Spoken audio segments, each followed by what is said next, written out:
Permite invertir en tu crecimiento con las mejores tasas de interés desde montos pequeños. Todos podemos ser inversionistas. Recorre el mundo sin moverse y lo comparte todo. CNT, conectémonos más. Andalucía cumple 50 años apoyando a sus socios. El Dorado Restaurante, cocina peruana e internacional. Usa la mascarilla, salva tu vida y la de los que amas. Quito contra el COVID-19. Con De Una puedes pagar a tus amigos, a la Besi, el taxi, incluso el mercado, con la confianza de Banco Pichincha. Un mensaje de la Alcaldía de Quito. Para elegir un vehículo, no te fijes solo en el nombre, sino en lo que tiene. Con el respaldo de Corporación Maresa. Hoy en Visa te decimos, aquí estamos.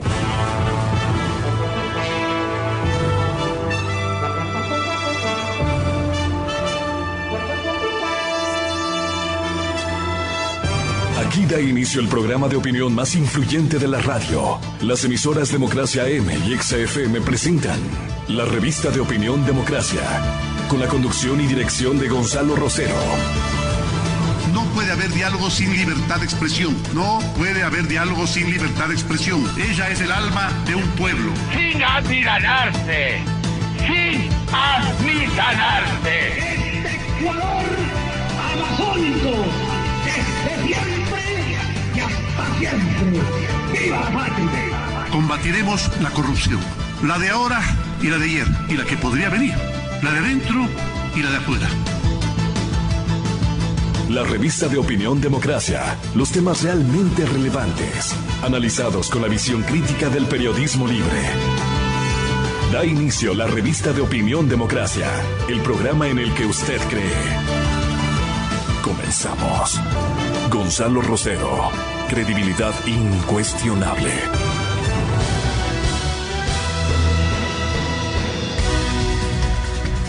Buenos días, amigas, amigos. Estamos ya iniciando este martes 15 de septiembre con una especie de evaluación para hacer este retorno a una nueva normalidad.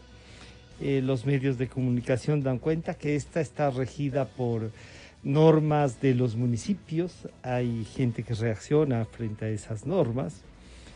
Pero bueno, lo que decimos nosotros, que del estado de excepción hemos pasado al estado de responsabilidad, el distanciamiento social, lo que ha de hacer la ciudadanía es lo importante en este momento. O sea, ya tenemos una responsabilidad que no está por el estado de excepción.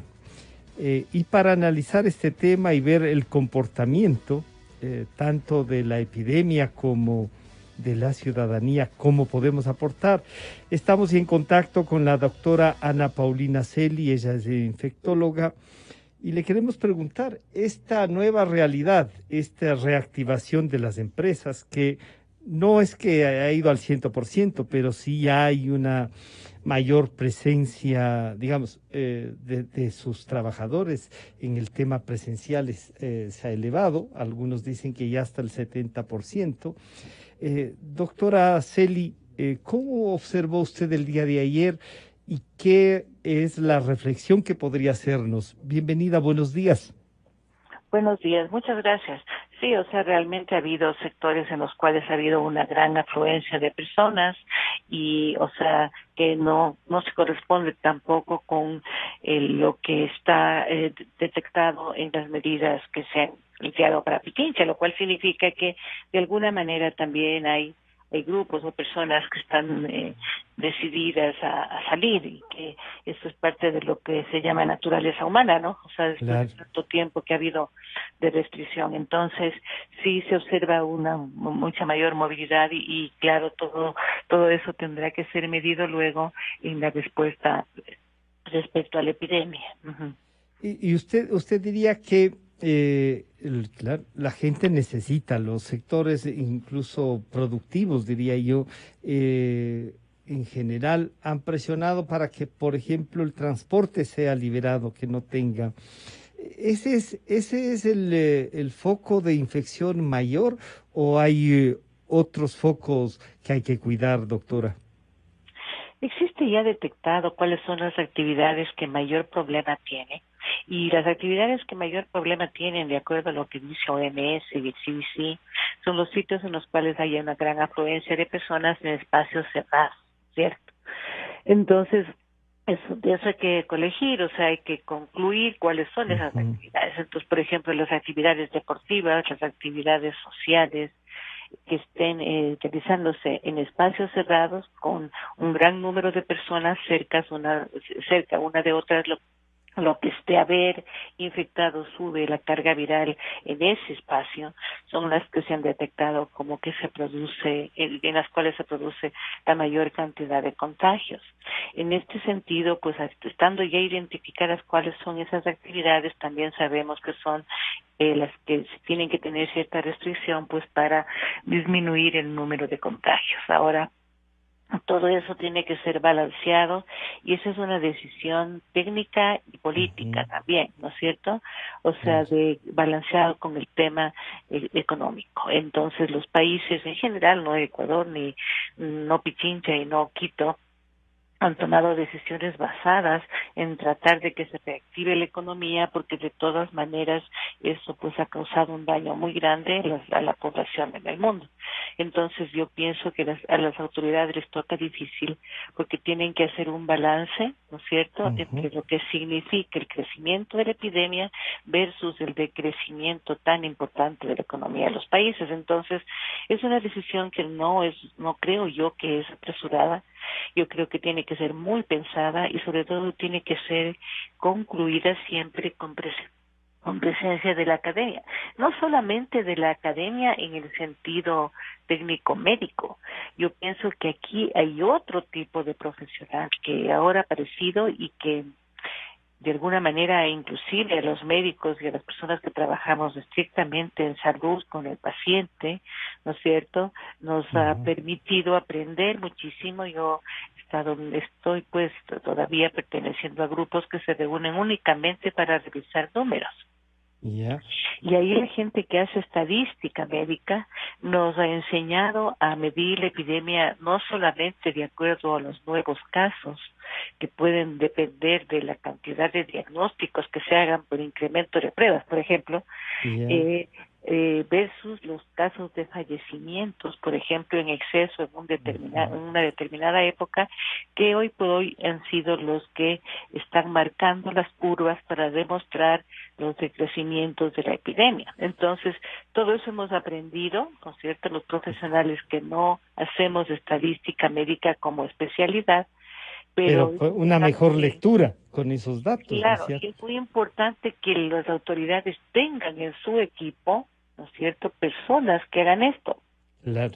Y yo quiero entonces ahí saludar, están ya en línea también el señor doctor Daniel Simancas y el doctor Reinaldo Páez. Estamos conversando, doctor Simancas, con la doctora Ana Paulina Celi. Y claro, usted es epidemiólogo y salubrista. ¿Qué medidas, además de lo que nos ha dicho la doctora Celi, podemos ir mejorando en esta ya una decisión política, no solo médica? Como decía la doctora Celi, es posible, no solo que es posible, esperamos que esto sea además tomado con el tema técnico.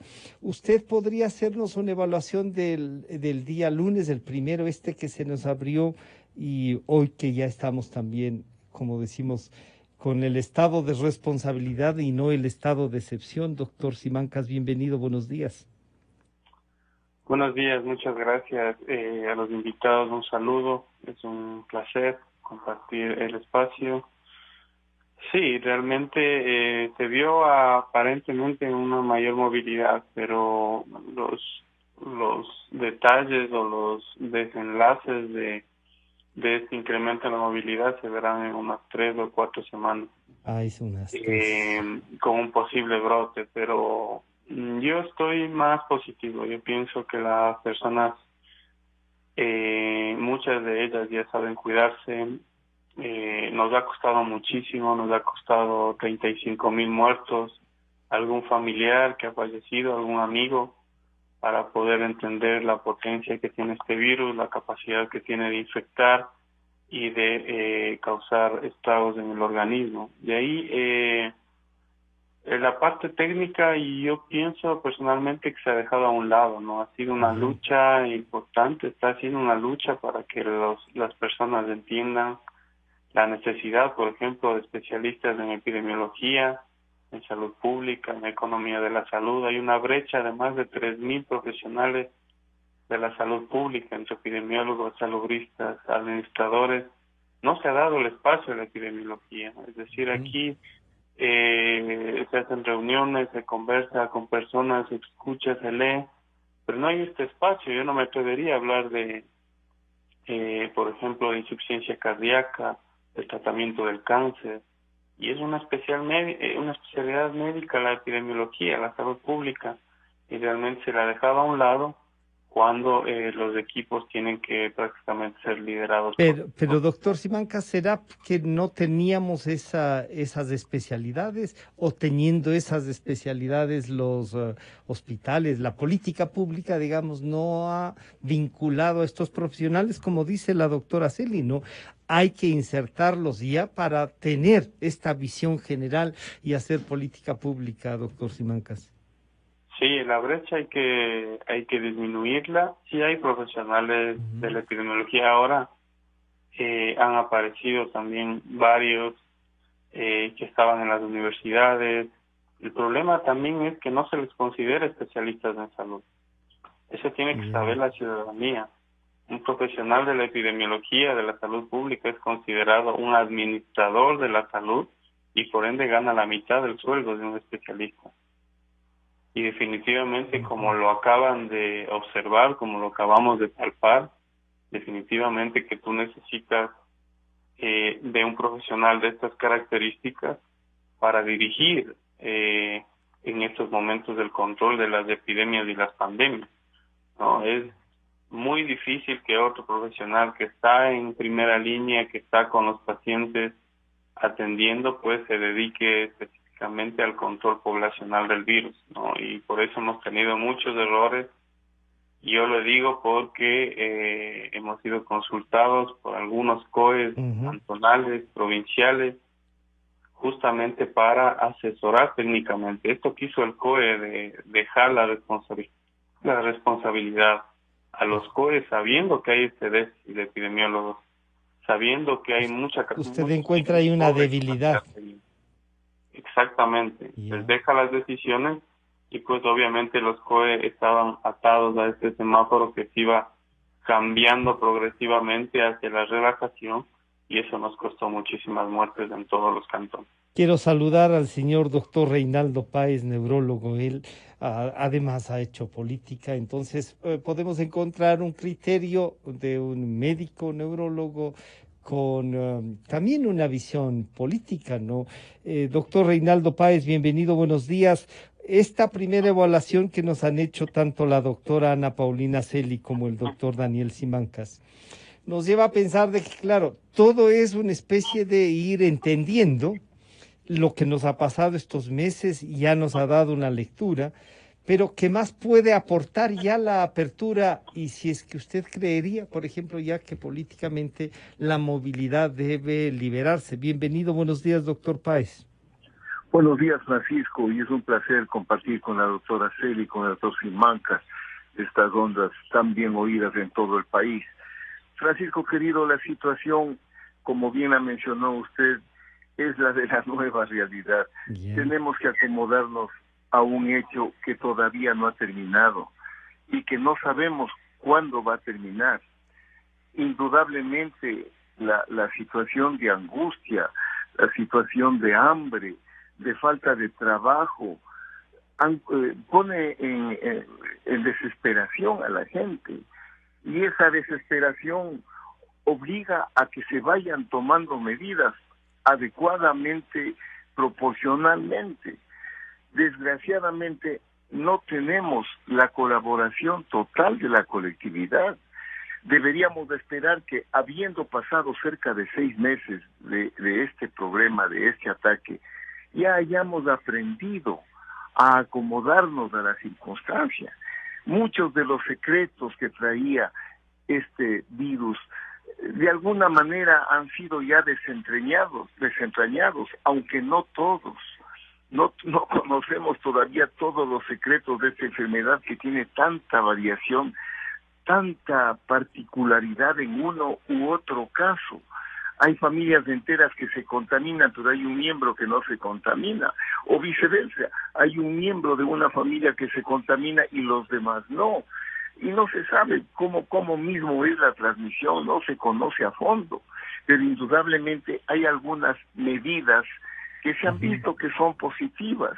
Esta trilogía de la mascarilla, lavado de manos y distancia es algo que sí ayuda a prevenir el contagio de la enfermedad, pero debe ser llevado con disciplina, con orden, con un afán de cooperación con los demás. Debe haber un concepto de responsabilidad individual. Es decir, si yo me contamino, voy a ser un ente, un causante para que muchos más se contaminen. Por consiguiente, voy a evitar el contaminarme. Pero esa indisciplina falta. Debería aparecer una filosofía de cooperación, una filosofía de coordinación, como han traído los grandes problemas aquí al país. Nos acordemos cuando tuvimos la guerra del CENEPA, cómo todo el país colaboró, todo el país se sacrificó. Lo que estamos viviendo es mucho más mortal que lo que fue la guerra del CENEPA. Hay muchísimos más muertos que lo que se produjeron en la guerra del CENEPA. Mucha más gente lesionada por este problema que lo que produjo la guerra del CENEPA. Pero ¿qué podríamos plantearle, por ejemplo, doctor Páez, en el sentido a la gente? Lo que usted nos ha dicho, la trilogía, más la responsabilidad individual, eso significa la responsabilidad social con la que siempre debemos actuar. Y eso parece que hubo un relajamiento y falta, no solo porque ya en las clases no hay educación cívica, no hay un montón de cosas, como que la gente se individualizó mucho, doctor Páez. Así es, la gente ya no piensa en los demás y aparece este sentimiento contradictorio de que a lo mejor yo puedo vencer porque soy fuerte, porque yo no le hago caso al virus, no me va a pasar nada. Y conozco algunos casos de gente refractaria a los tratamientos, a las medidas de cuidado, que ha caído enferma. Y como usted bien menciona, como menciona el doctor Simancas, la doctora Celi, nos ha dolido mucho en el alma ver cómo colegas, amigos, se han muerto y cómo la gente sigue muriendo. De alguna manera, yo no sé, y esta opinión quiero pedir a los dos colegas que están conversando con usted, yo veo que me da la impresión de que, por informes que he tenido de algunos colegas que están cerca de la situación, colegas intensivistas, como que hay una ligera atenuación en la nocividad, en la agresividad del virus. Da esa impresión como que ya los casos no son tan graves, o los casos graves ya no son tan numerosos como eran antes. Sabemos que de entrada no llegaban al 5% los casos extremadamente graves, pero como que ha bajado esa letalidad ligeramente. Pero eso podría también hacernos pensar que los cuidados estaban bien y que el relajamiento puede resultar un rebrote. Y por ahí voy entonces, doctor Páez, donde la doctora Paulina Celi, infectóloga ella, para preguntarle por algo que ayer me llamaba la atención.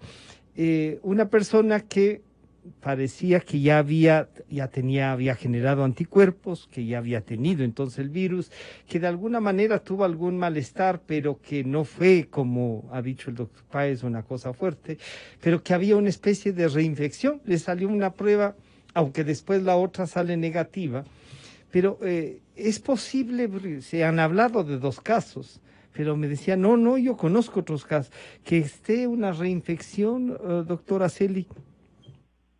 Este es el momento en el cual se está realizando el estudio de esa situación, pero como casos aislados. O sea, es importante que la población comprenda que estamos hablando de casos aislados y que de todas maneras esos casos aislados tienen que ser estudiados adecuadamente, porque para hablar de reinfección nosotros tenemos que tener la cepa original, tenemos que tener la nueva y hacer un estudio específico, genético, para determinar si las dos cepas son o no efectivamente diferentes o filogenéticamente diferentes. Entonces, o sea, yo pienso que hay que ser muy discretos cuando se habla de ciertas cosas, porque esto puede generar desinformación y pánico. Lo que sí, hace algún tiempo ya se planteó esta situación, específicamente los casos que fueron considerados inicialmente hace tiempo ya de infección, luego pues se hablaba más bien de un tema de que la persona tenía una recaída, ¿no es cierto? Sí se vio que había la situación de recaída cuando la carga viral no había desaparecido en su totalidad y volvía a tener un crecimiento posterior, y se identificó la posibilidad de recaída. Ahora se ha identificado la posibilidad de reinfección con casos aparentemente bien probados en otras partes del mundo, pues sí, en el Ecuador se han hecho los estudios en este momento de lo que sé con los estudios específicos de 2 casos, y se está estudiando otros que han aparecido en otras provincias, pero yo pienso que hay que tomarlo todavía con discreción para este tipo de declaraciones. O sea, el tema de las pruebas sí ha sido una situación que ha requerido de aprendizaje para todos. Porque el comportamiento de cada una de las pruebas ha sido diferente en determinadas personas, y nosotros sí hemos visto, por ejemplo, y de hecho eso es lo que ha hecho que se establezcan las curvas que nosotros, de las cuales nosotros hablamos en nuestras intervenciones públicas o en las conferencias, las curvas que demuestran que, por ejemplo, si nosotros realizamos una prueba PCR luego de haber transcurrido 24, 48, 72 horas de síntomas, la posibilidad de falsos negativos está presente, va disminuyendo progresivamente conforme se distancia el número de días de los síntomas. Entonces, todas estas interpretaciones de falsos positivos y falsos negativos en cada una de las pruebas es una cosa que se ha ido incorporando el conocimiento médico, y también de alguna manera tiene que ser incorporado al conocimiento de la población, porque eso es lo que ha motivado que la gente también tenga relajamientos en el sentido de que conocen determinado tipo de prueba que no es adecuadamente sensible ni específica en determinado número de días de la infección, y eso haga pues que se considere inmune y sin posibilidad de transmitir la infección. Entonces ha sido parte del problema la interpretación de las pruebas. Entonces, para todo, y como dicen mis colegas, y buenos días, yo no les saludé porque no conocía. Usted iniciaba, claro, no estaban todavía. Sí. Buenos días, les saludo, mucho gusto de compartir panel, doctor Simancas y doctor Páez, ya nos conocemos de mucho tiempo. Entonces, el asunto es que nosotros tenemos que aprender, también los profesionales que trabajamos con pacientes, a tener una adecuada interpretación para poder transmitir adecuadamente los mensajes, pero también la gente que está de cara al público, o sea, la gente que está trabajando mucho con redes sociales y todo, tiene que ser precisa en el mensaje y tratar de evitar que este mensaje se traduzca primero en pánico, pero también en una relajación innecesaria. Entonces, yo pienso que sí hay que tener los conocimientos técnicos claros, y aparte de eso, saberlos transmitir, y esa habilidad no la tienen todos los profesionales. Han sido, de alguna manera, identificadas personas que lo hacen mejor que nosotros, y que deben quizá la preparación tiene esto de claro, ahí uno dice, la comunicación podría también pasar a ser parte, como en otras partes del mundo, del tema de cómo llevar los datos y las investigaciones médicas. A ratos uno diría cómo traducir esa información para comunicar, ¿no? Totalmente, sobre todo los datos estadísticos, ¿no? O sea, es importante que las lecturas, y por eso es que es fundamental que la autoridad sanitaria tenga siempre las metodologías que utiliza para realizar para diseñar la información, que la tenga clara, que sea transmitida en forma clara. cuando nosotros tenemos muchos cambios en las metodologías, se producen cambios en las curvas también, que son de alguna manera a veces generan inseguridad. Y genera inseguridad. Entonces yo pienso que lo que usted ha dicho, es un equipo de personas que trabajan, el uno elaborando la estadística, el otro comunicando, y los médicos que trabajamos en primera línea con los pacientes, y también tenemos de alguna manera una función de... Y alimentando, claro, la información con la que... Tenemos que estar formando un equipo, sea sólido, porque yo pienso que una epidemia se controla así. Y hay veces que el apoyo de los medios es una de las formas más importantes de lograr el control de una epidemia. Claro, ahí entonces al señor doctor Simancas le decimos, y la pregunta del doctor Páez, ¿no? Esto de que han bajado los casos más intensos, que se podría hablar de que es menos agresivo a lo mejor el virus, o que lo estamos controlando de mejor manera. Claro, otros dicen, oigan, pero todavía faltan camas para el tratamiento. Los intensivistas comienzan a hablar de que no llegan ya a los niveles casi de muerte con los que estaban, y por lo tanto, como que la información y lo que ha dicho la doctora Celi, ¿no? Estamos aprendiendo y parecería que comenzamos a conocer el virus. Lo de la reinfección está claro que todavía no es posible ni siquiera insinuar. Están 2 casos aquí en el Ecuador tratándose. ¿Qué dice doctor Simancas? Bueno, algunas cosas. Por favor. A la población hay que llegar, como decía la doctora Celi, es importantísimo llegar con un mensaje súper claro. Ya. Y entonces, el mensaje a la población, por ejemplo, en el tema de reinfección, quizá haya más casos de los reportados, del problema es que no se pueden documentar. Así como los muertos, hay muchos más muertos por coronavirus, pero no se los puede documentar.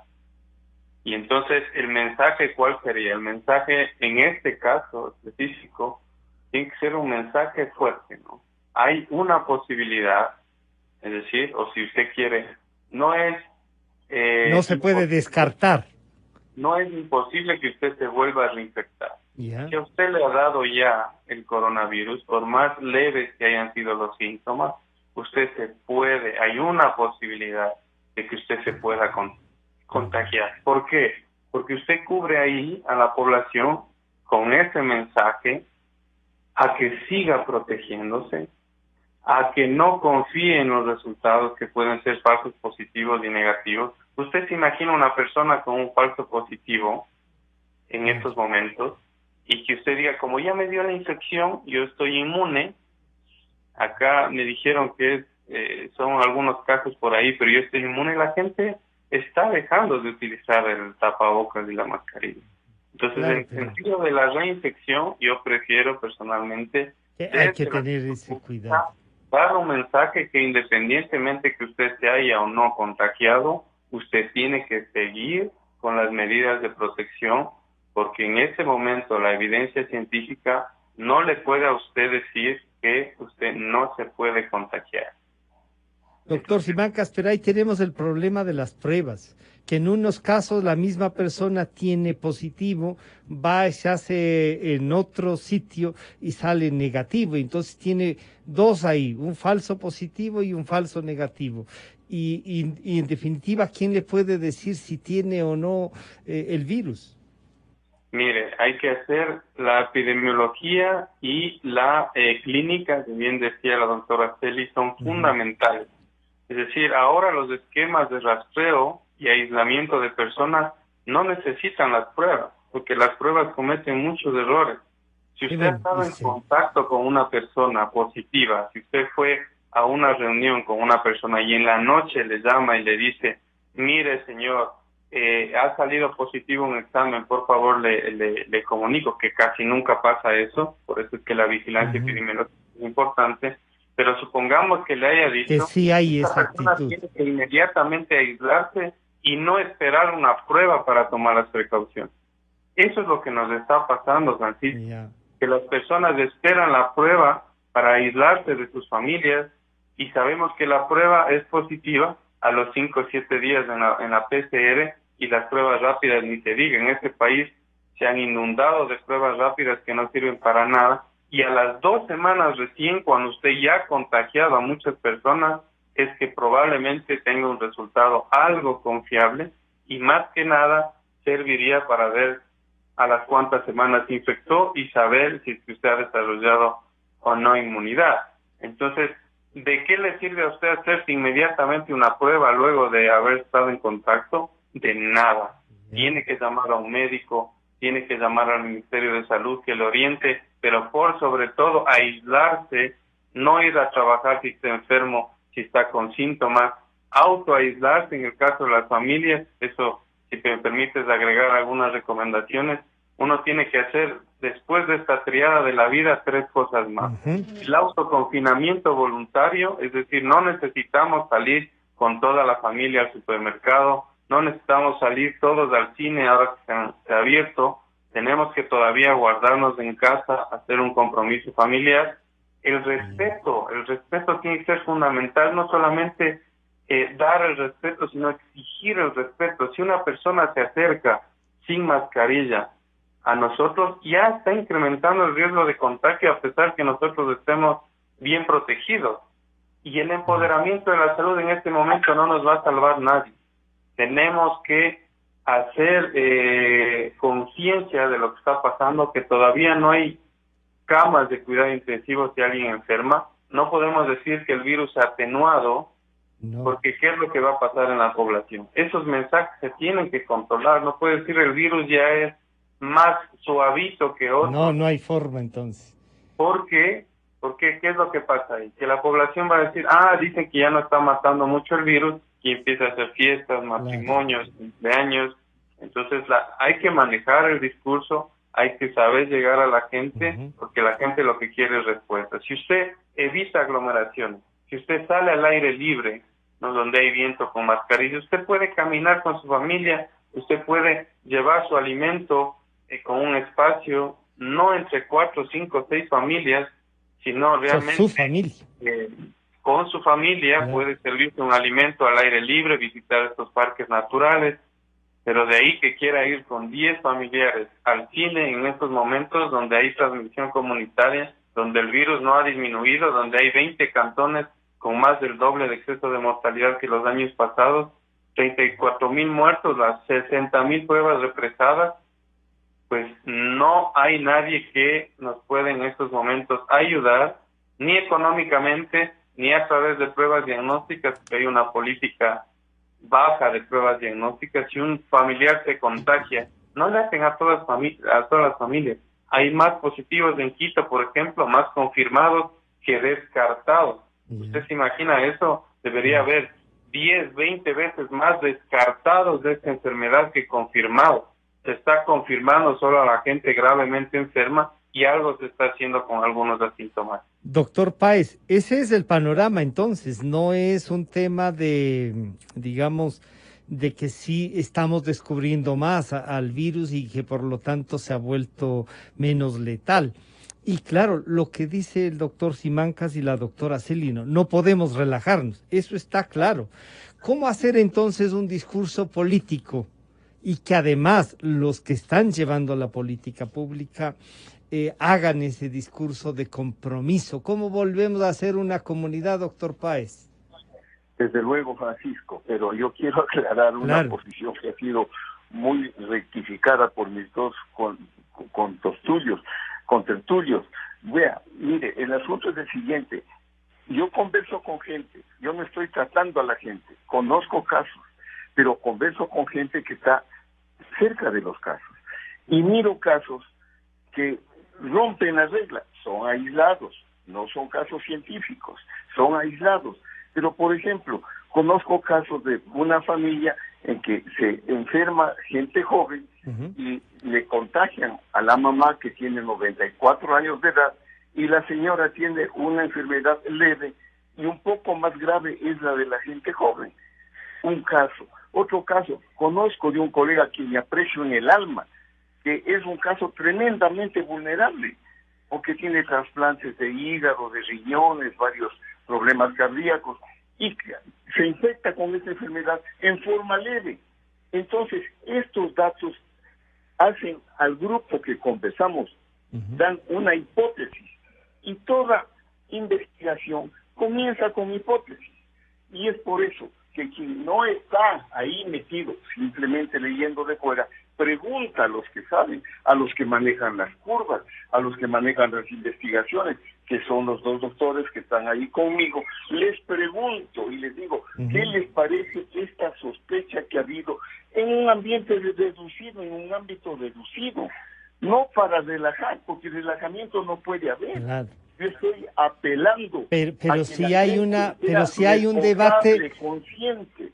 Pero si hay un debate permanente, pues, claro. La investigación no está cerrada. La investigación es de todos los días.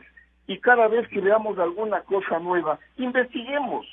No nos pronunciemos como que ya todas las investigaciones están hechas y todos sabemos. No. Sigamos investigando. Sigamos buscando las curvas. Y es por eso que quienes no estamos manejando las curvas y la investigación, preguntamos, claro, ¿qué les parece esta observación que se ha hecho hipotéticamente en estos centros reducidos? Estamos diciendo con claridad, no estamos dando un mensaje, estamos preguntando. Claro. Me parece que la respuesta dada es muy correcta por parte de mis colegas. Y lo que sí repito, el país necesita un mensaje de solidaridad. La gente debe ser solidaria y responsable. Y por lo tanto el respeto. Claro, ahí, doctora Celi, entonces uno dice, y se pregunta alguna gente que nos ha dicho, si la estadística del Ministerio de Salud, esas cifras, tendrán unos subregistros que no los vamos a conocer.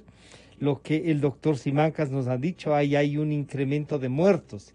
No se puede documentar si todos sean por COVID, pero hay un incremento de los muertos comparados con los de los mismos meses en los otros años. Entonces también hay que ir construyendo esta base de datos para consolidar esta información o simplemente no son ciertos. Así podría resultar, doctora Celi. Lo importante aquí es que nosotros sabemos que existen diferentes maneras, en primer lugar, de reportar y en segundo lugar de llegar al fondo del conocimiento de una epidemia como esta.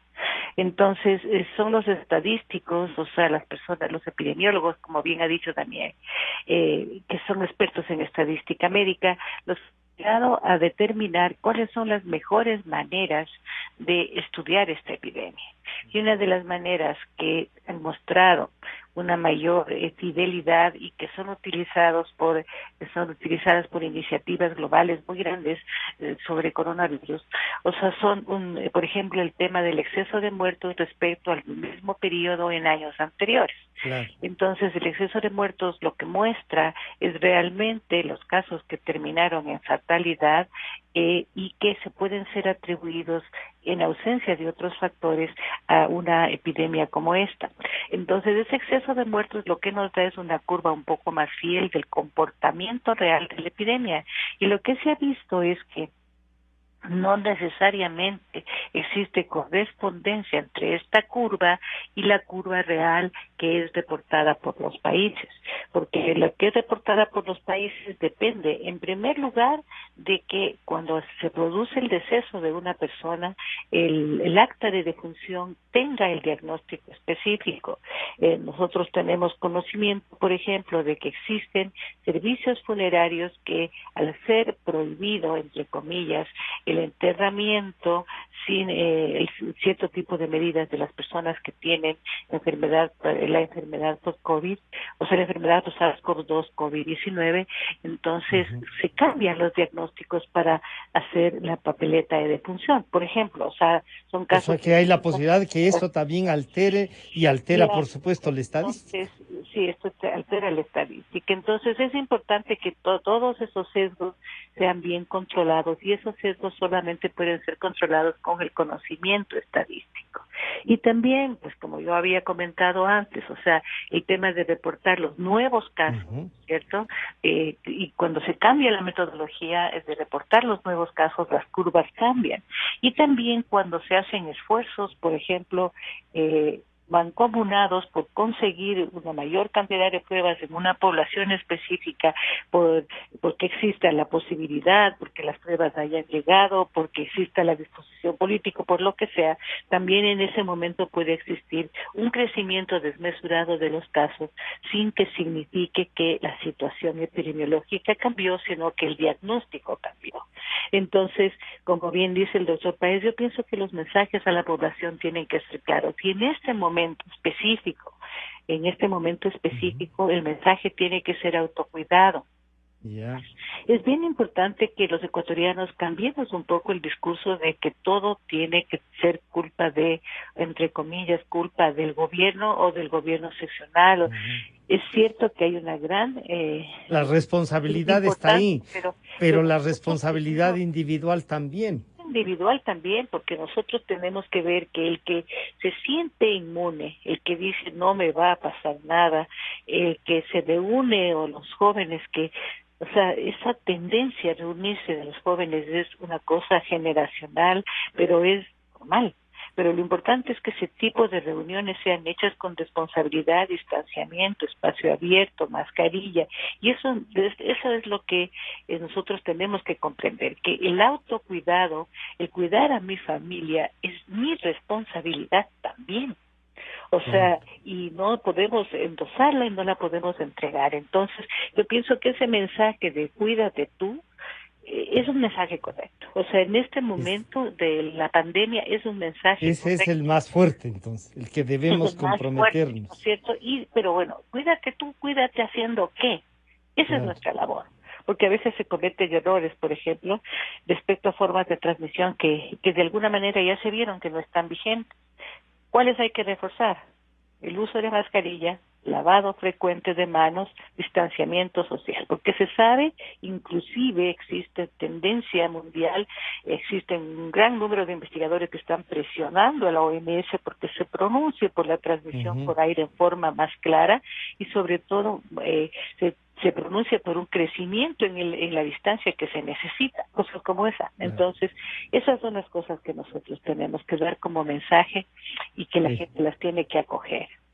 Doctor Simancas, entonces, sí, lo que usted nos ha dicho, la doctora Celi y el doctor Páez, confluye en algo. Primero, que también necesitamos el compromiso de los médicos para reportar, la posibilidad de incluso sancionar si hay alguna, como la doctora Celi dice, la posibilidad de que una de las funerarias altere el certificado, y para eso necesitará un médico que lo haga. O sea, siempre va a haber estas cosas, pero ese compromiso y el rol de un epidemiólogo, entonces, debe tener una mayor fuerza, como usted ha pedido también esta mañana, doctor Simancas, y su mensaje, entonces. Sí, bueno, con respecto a los diagnósticos que se pueden alterar, eso yo sí soy muy enfático en que hay una ausencia de pruebas, ¿no? Sin una prueba, si usted pone sospechoso, por más la OMS te dice que usted tiene una insuficiencia respiratoria o tiene cualquier enfermedad respiratoria, usted tiene que descartar, en el caso de una pandemia tiene que descartar. Si no tiene pruebas, ¿cómo hace para descartar? Entonces eso da la pauta para que uno u otro pueda cambiar el tema del registro, ¿no? No hay una lista de contactos, es decir, una persona no le llaman y le dicen usted tiene que aislarse porque ha sido contacto de otra persona, le vamos a hacer las pruebas tienen que ser gratuitas. Estamos en un estado donde la Constitución habla sobre el derecho a la salud. ¿Cómo puede ser justo que la prueba cueste $120? Es una de las más caras de la América. Sí. Como una familia, hay muchos despedidos y todo, puede acceder a una prueba diagnóstica de $120. ¿Dónde se va a hacer entonces? ¿Dónde está la vigilancia epidemiológica? Es importante tener en cuenta eso. Y con respecto a... Pero, y lo que pasa es que algunas son gratuitas, no son confiables, porque ya han demostrado que tienen una cantidad de falsos positivos y falsos negativos. Si bien las autoridades han dicho no, pero es que en general no sirven algunas pruebas, y entonces ¿para qué compraron? Se pregunta. y llega después de 20, 30 días, hay Claro. 70.000 pruebas represadas, hay pacientes que desde junio no tienen su diagnóstico, entonces imagínese un infectólogo o una persona que esté en el hospital, cómo puede trabajar si una prueba le llega a los 7, 8 días, 10 días, 14 días en provincias y otros hasta meses, ¿no? Ujú. Entonces, Hay que articular esto entonces. hay que articular una política incremental de pruebas diagnósticas para mejorar la calidad del dato, ¿no? Si usted baja el número de pruebas, no tiene caso. Si baja el número de pruebas, es imposible rastrear a los asintomáticos, que son los que también contagian. Si baja el número de pruebas, casi imposible abrir las escuelas, porque Alemania está destinando laboratorios exclusivamente para las escuelas, Claro. para poder rastrear y aislar. Doctor Simancas, las pruebas, por ejemplo, del municipio perdieron toda confiabilidad. Y y no hay entonces una institución que esté haciendo pruebas permanentes y, como usted ha dicho, gratuitas, ¿no? Que debería ser el Ministerio de Salud y dar recursos para eso. Sí, definitivamente. Hay laboratorios que hacen 10.000, 15.000 pruebas al día y no se han contratado. Hay laboratorios privados que tienen esa capacidad. En el tema del municipio ha hecho un rastreo, ha hecho, me parece que más de 40.000 pruebas diagnósticas. La calidad, pues, hay informes que hablan sobre la calidad de las pruebas. Nosotros yo no puedo emitir un comentario. Nosotros, la Universidad de UTE procesó esos reactivos, no tuvimos problemas y se mejoró. O sea, ahí es indudable, no sé, nadie puede desconocer que en Quito se hicieron más pruebas que en Guayaquil, por ejemplo. No es que hubo más contagiados, no es que hubo más muertos. Hubo más contagiados. Entonces, esa es la ventaja de tener por lo menos en mente. De ahí en los temas de corrupción, ya es otra cosa. No me meto yo. Y debe tener un tratamiento distinto. La política es esa, incrementar las pruebas para tener mejores datos, para que los epidemiólogos puedan proyectar los comportamientos. En este momento no puede. Hay personas asintomáticas o con síntomas leves que nunca se dirigirían a hacer una prueba y son los que pues luego contagian. Doctor Páez, bueno, este es el panorama entonces. ¿Qué plantearnos a la ciudadanía? ¿Cómo llevar y qué plantear también a los sectores que administran la salud y hacen política pública, doctor Páez? Bueno, yo creo que todos podemos concluir en que es indispensable el hacer más pruebas, y no solo a los pacientes sintomáticos, mucho más a los asintomáticos. Hay que hacer pruebas a todos los que se sospeche que tienen infección para evitar el contagio. Pero yo quiero apostar con una cosa más. Por favor. Hay un método diagnóstico complementario que muchas veces demuestra la enfermedad, aunque el PCR o las pruebas rápidas sean negativas. Y esto se ve todos los días. Es la tomografía axial computarizada de tórax. Es un muy buen medio para precisar, a veces con más prontitud, el diagnóstico de la enfermedad. Es un mecanismo o un medio de diagnóstico muy útil y muy necesario, y que ha demostrado aquí y en otros países la importancia que tiene la tomografía de tórax, más que la radiografía de tórax. Perfecto.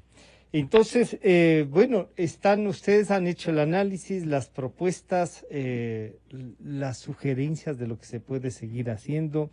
Creo que el compromiso, como ustedes lo han dicho, el compromiso de la ciudadanía, el cuidarse, la trilogía de lavarse las manos, de uso de la mascarilla, el distanciamiento, eso ahora más que nunca tiene que estar. Muchísimas gracias a la doctora Ana Paulina Celi, al doctor Daniel Simancas y al doctor Reinaldo Páez por acercarnos más al análisis, ¿no? y a esta realidad que ya, del estado de excepción al estado de la responsabilidad individual y que por lo tanto tiene que traducirse en colectiva. A propósito de responsabilidad social y una cosa, nos llegaba un pedido de la parroquia de la Inmaculada de Iñaquito, que ellos están recibiendo donaciones de teléfonos y computadoras, de escritorio, la computadora, que estén en buen estado, que se puedan usar, teléfonos que puedan tener acceso al internet, porque claro, comienza el año lectivo y un montón, por no decir una inmensa mayoría de niños necesita de la asistencia para poder ir a una cosa que, al igual que la salud, la educación es lo que nos va a permitir. Tanto la doctora Páez, el doctor Simancas y el doctor Páez nos han dicho que hay que la educación, la comunicación están vinculados, ¿no es cierto? Y así es que en la parroquia de la Inmaculada de Iñaquito están esperando por un teléfono, por una computadora para asistir a los niños de menores recursos y avanzar en la educación. Luego de este corte volvemos en cambio con el tema constitucional. Calidad. Innovación.